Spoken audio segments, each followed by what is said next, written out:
இந்த ராஜா யோசேப்பை பார்த்து சொல்லுகிறார், நீ என் அரண்மனைக்கு அதிகாரியாக இரு. ஆமென். எப்ப நடந்துச்சு தெரியுதா? சிறைச்சாலையில அடைக்கப்பட்டிருக்கிறார். அதுக்கு முன்ன கடந்து வந்த பாதைகளை சிந்திச்சு பாருங்க. சொப்பனம் கண்ட ஒரே ஒரு குற்றத்திற்காக சகோதரர்கள் பகைத்தார்கள், தாய் தகப்பன் பகைக்கிறாங்க. ஆமென். அதோடு கூட நின்று விடவில்லை. பகைத்தலின் காரணமாக தன் தகப்பனர் வாங்கி கொடுத்த பலவரும் அங்கேயே கிழித்து விடுகிறார்கள். பிற்பாடு அவனை குழியில வெறும் குழியில தூக்கி போடுகிறார்கள். பிற்பாடு அதை விற்று போடுகிறாங்க இஸ்மவேலுடைய கைகளில. விற்று போட்ட யோசேப்பு போர்த்திபார் வாங்கி வீட்டுல வேலைக்காரனா வைத்துக் கொள்ளுகிறார். பின்பு வீட்டின் அதிகாரியாக மாற்றிக் கொள்ளுகிறார். செய்யாத குற்றத்திற்காக சிறைச்சாலையில தண்டனை அனுமதிக்கிறார். அங்கே சிறைச்சாலை தலைவிடக்கங்கள் தயவு கிடைக்குது. அங்க ரெண்டு பேருக்கு அவருடைய அர்த்தங்களை சொல்லிக் கொடுக்கிறார்.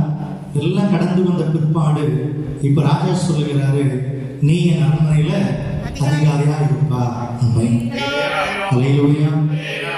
இவ்வளவு கஷ்டங்களை தாண்டி வந்த யோசேப்புக்கு எப்படி இவ்வளவு பெரிய உயர்வு கிடைத்தது?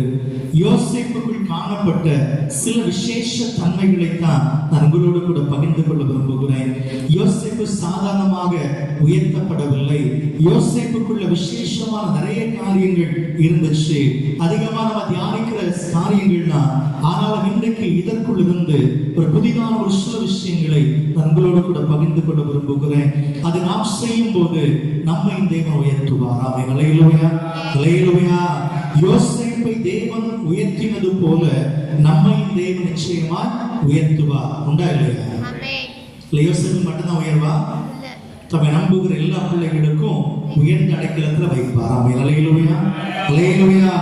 அவரின் நாமத்தை நம்பினபடியினா உயர்ந்த அடைக்கலத்தில் வைப்பேன். ஆமென்.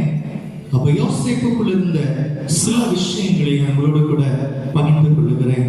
வாசிப்போம். ஆதியாகமத்தின் புஸ்தகம் 39வது அதிகாரம் 1வது வசனம் வாசிக்கலாம். யோசேப்பு எகிப்திற்கு கொண்டு போகப்பட்டான். பார்வோனுடைய பிரதானியும் தலையாரிக்கு அதிகாரமாக இருக்கிற போர்த்திபார் என்கிற எகிப்து தேசத்தான் விலக்கி வாங்கினான். ஆமென். அல்லேலூயா. முதல்ல யோசேப்பு ஒரு விஷயத்தை அறிந்திருந்தார். என்ன அறிந்திருந்தார் என்றால், நான் விலக்கி வாங்கப்பட்ட அடிமை என்பதை அறிந்திருந்தார். ஆமென் சொல்லுங்க. அல்லேலூயா. அப்ப யோசேப்பு அரண்மனைக்கு அதிகாரி ஆக வேண்டுமானால் அவருக்கு சில காரியங்கள் அறிந்திருக்க வேண்டியது அவசியமா இருக்கிறது. அதுல முதல் விஷயம் தான், தான் யார் என்பதை முதலாவது அறிந்திருந்தார். தான் யார்? தான் விலை கொடுத்து வாங்கப்பட்ட அடிமை என்பதை அவர் அறிந்திருந்தார். ஆமென். அல்லேலூயா. இந்த காலை வேளையில இதை கேட்டுக்கொண்டிருக்கிற அன்பு தேவச்சனமே, நீங்கள் உயர்த்தப்படுவது சாதாரண காரியம் தான் கர்த்தருடைய பார்வையில. அப்ப நாம் உயர்த்தப்பட வேண்டுமானால் நம்ம வாழ்க்கையில நாம் அறிந்து கொள்ள வேண்டிய ஒரு விஷயம் உண்டு.